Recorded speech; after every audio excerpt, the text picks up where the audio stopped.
आज का विषय पृष्ठीय क्षेत्रफल एवं आयतन से संबंधित है। ये चैप्टर नंबर 13 है, जिसकी बेसिक हम पहले जानकारी लेना चाहते हैं। इसमें हम आज पढ़ेंगे घन के पृष्ठीय, घन और घनाभ। क्या पढ़ेंगे? घन एवं घनाभ। ये घन क्या है और घनाभ क्या है, मुख्य रूप से इसी दोनों पर हम लोग चर्चा करेंगे। और घन जानने से पहले हम लोग थोड़ा सा आयत और वर्ग पर जान लेते हैं।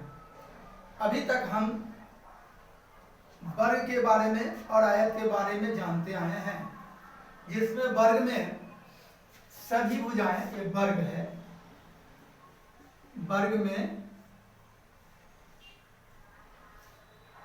सभी भुजाएं बराबर होती है और सभी कोण समकोण होते हैं। मान लीजिए ये बी सी डी एक वर्ग है और मान लेते हैं ये 5 cm है, तो सारे भुजा इसके 5 cm होंगे। और यहाँ 90 डिग्री का कोण बनेगा, तो यहाँ भी बनेगा, यहाँ भी बनेगा, यहाँ भी बनेगा। ठीक है। तो इसका क्षेत्रफल अगर हम निकालते हैं तो इसका क्षेत्रफल बराबर होता है वर्ग का क्षेत्रफल बराबर भुजा स्क्वायर। क्या होता है?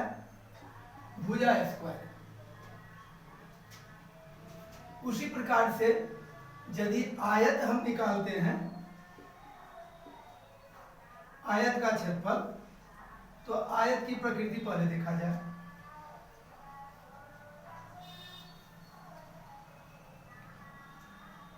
आयत की आमने सामने की भुजा बराबर और चारों कोण समकोण होते हैं। ये भुजा इसके बराबर, ये भुजा इसके बराबर होते हैं, और इसका भी कोण समकोण होता है। तो हम मुख्य रूप से इसके बारे में थोड़ा सा हल्का जानकारी लिए कि ये अभी तक हम आयत और वर्ग के बारे में जानते आए हैं। आज हम मुख्य रूप से घन के बारे में जानेंगे। यह हमारा मान लीजिए घन है। घन में 6 पृष्ठ होते हैं। ये पृष्ठ देखा जाए 1 2 3 4 5 और नीचे वाला 6, ये पूरे 6 पृष्ठ हैं। तो हम इसको अब मिटाते हैं और फिर हम घन के बारे में आपको विस्तार से बतलाते हैं। देखिए, पहले घन को जाने। घन के लिए हम क्या करते हैं, तो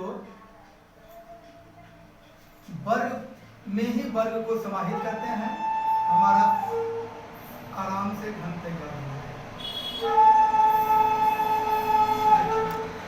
तो हम एक वर्ग बना लेते हैं। अब वर्ग के बीच में ही वर्ग को सजाते हैं। जैसे यहाँ से इसको ले लिया, इसको ले लिया, इसको ले लिया। अब इस कॉर्नर को ऐसे मिला देते हैं, फिर इस कॉर्नर को ऐसे मिला देते हैं, और इस कॉर्नर को ऐसे मिला देते हैं।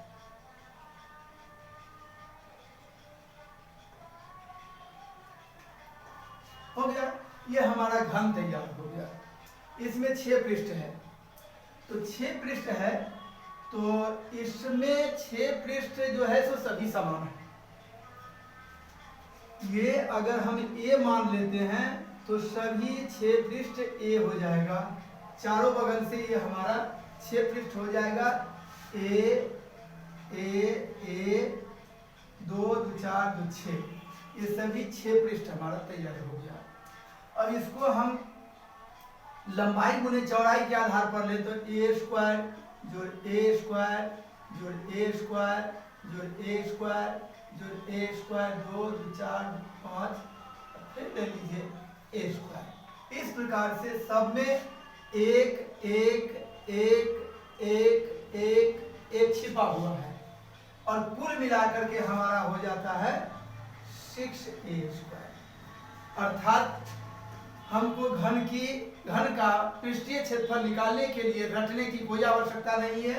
ये घन हमारा तैयार है, और ये घन जो है सो कुल मिलाकर के क्या होता है 6a² होता है।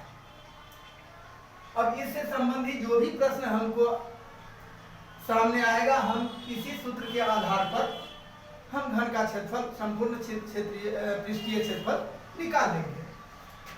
अब रह गई बात नंबर 1। नंबर 2 में हम देखते हैं कभी कभी पूछ देता है कि घन के पार्श्व पृष्ठीय क्षेत्रफल निकालें।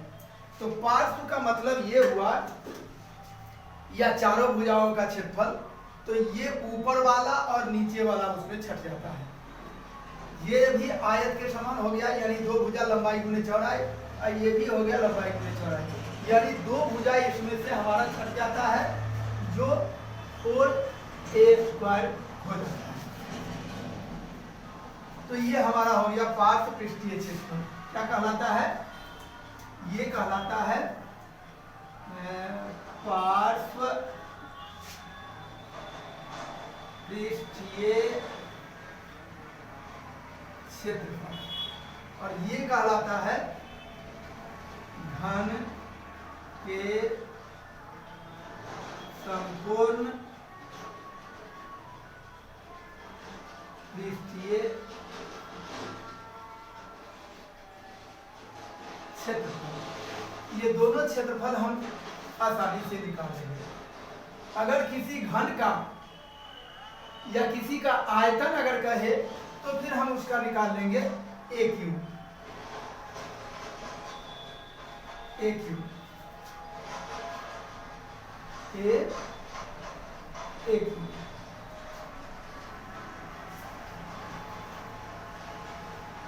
आयतन बराबर AQ। अगर घन का आयतन निकालना होगा तो हम AQ, A के पावर 3 करके लंबाई गुने चौड़ाई गुने ऊंचाई, तो तीनों ही जो है तो ए है, इसीलिए पावर गुना में पावर जुड़ता है, इसलिए पावर 1 छिपा हुआ है, 1 छिपा हुआ है, 1 छिपा हुआ है, इसलिए A के पावर Q हो जाएगा। ये हमारा L हो गया, ये B हो गया, ये H हो गया। तो चूंकि हम जानते हैं कि घन में लंबाई चौड़ाई और ऊंचाई तीनों समान होते हैं, इसीलिए इसका आयतन AQ हो गया। इतना हम लोग घन के बारे में आज जाने। अब हम आयतन क्या कहते हैं, आयत यानी घनाभ के बारे में जानेंगे। ये घनाभ क्या होता है, जरा इसको देखा जाए। ये घनाभ, ये ईंट जो है सुघनाभ आकृति की है। इसमें भी 6 पृष्ठ होते हैं। इसमें भी हम देख रहे हैं 1 2 3 4 5 6 पृष्ठ घन में भी होते हैं और घनाभ में भी होते हैं।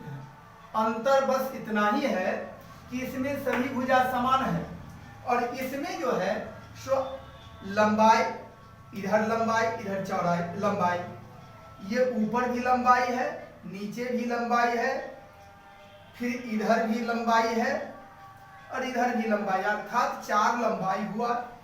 फिर चौड़ाई हम देखते हैं तो ये चौड़ाई हुआ, ये चौड़ाई हुआ, फिर ऊपर वाले पृष्ठ हो गए, नीचे वाले पृष्ठ हो गए।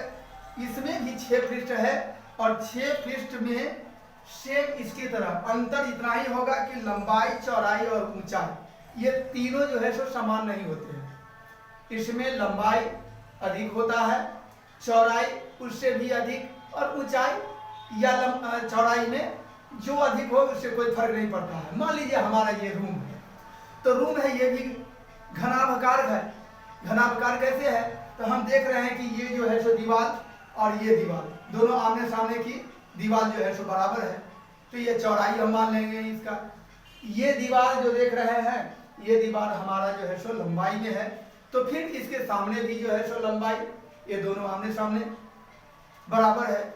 फिर ऊंचाई हम देखते हैं, इसका कॉर्नर वाला जो कोना लेते हैं तो ये ऊंचाई है, फिर ये ऊंचाई है, ये ऊंचाई है और ये ऊंचाई है, यानी ये चारों जो है सो ऊंचाई हम इसको देख लिए।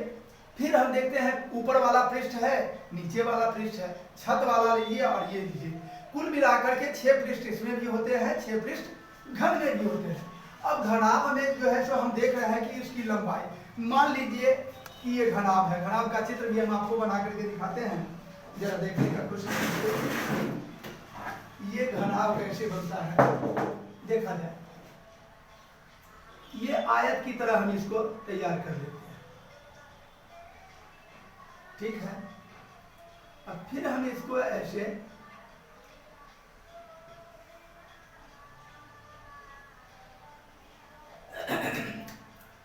अब इसको ऐसे मिला लेते हैं, इसको भी ऐसे मिला लेते हैं, इसको भी ऐसे मिला लेते हैं, इसको भी ऐसे मिला लेते हैं, ठीक है। ये हमारा जो है सो घनाभकार, ये ईंट भी जो है सो उसी के अनुरूप है। ये घनाभ हो गया, क्या हो गया? घनाभ।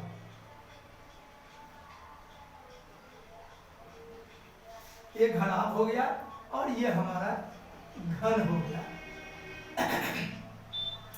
अब घनाभ में हम देखते हैं कि लंबाई जो है सो ज्यादा है, यानी अधिक है। मान लेते हैं ये 15 है और ये जो है सो 10 है और ये 5 है।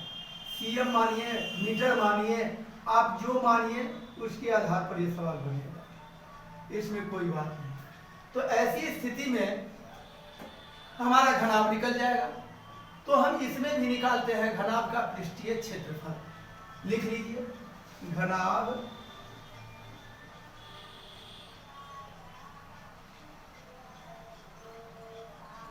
का कुल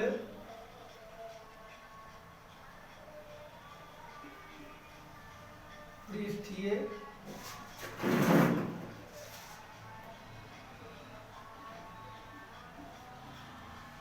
क्षेत्रफल बराबर क्या होता है? तो 2 कोष्ठ LB, लंबाई इसको हम L मान लेते हैं, इसको B मान लेते हैं और इसको H मान लेते हैं। लंबाई, चौड़ाई, ऊंचाई, तो LB हो गया जोड़ BH हो गया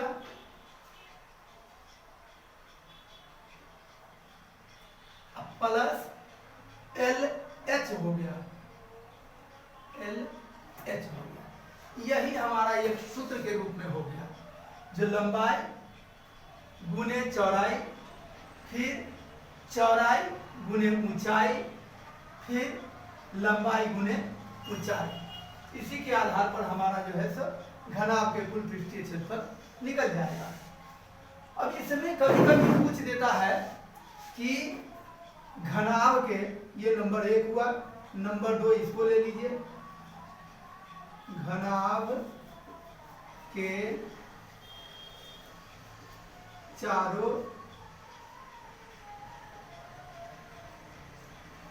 भुजाओं का क्षेत्रफल, या इसी को आप पार्श्व, कहीं कहीं पार्श्व भी दिखा रहा था, पार्श्व या घनाभ के पार्श्व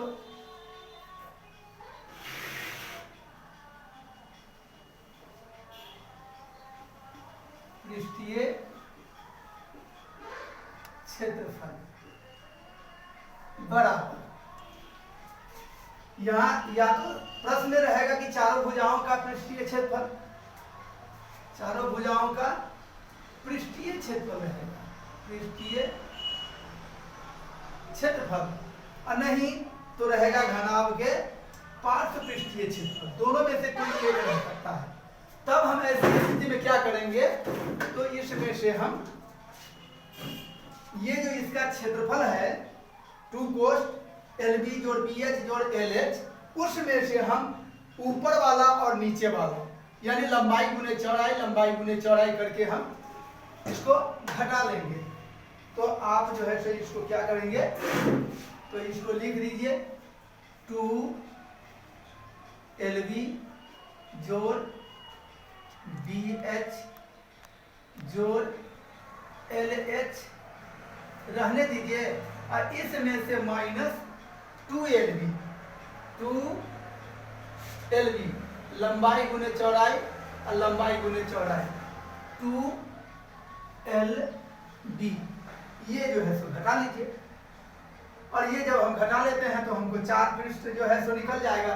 1 2 3 4, ये ऊपर वाला और नीचे वाला हमारा पृष्ठ जो है सो पृष्ठीय क्षेत्रफल घट जाएगा जो यहाँ है, और इसके आधार पर हमारा सारा सवाल सॉल्व हो जाएगा। आज जो है सो हम लोग इस बेसिक के बारे में जानकारी प्राप्त की है। अब इसके बाद हम 13.1 में प्रश्न 1 या 2 इस तरह से बनाएंगे, और बनाने के बाद हम आपको समझाने का कोशिश करेंगे। यदि हमारी बात आपको समझ में आवे तो आप लाइक कीजिए, कमेंट कीजिए। किसी प्रकार का क्वेश्चन समझने की बात हो तो कमेंट के द्वारा आप लिखेंगे, हम उसको जो है समझाने का कोशिश करेंगे।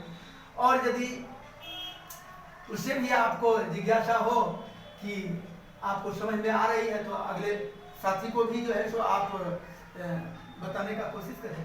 धन्यवाद।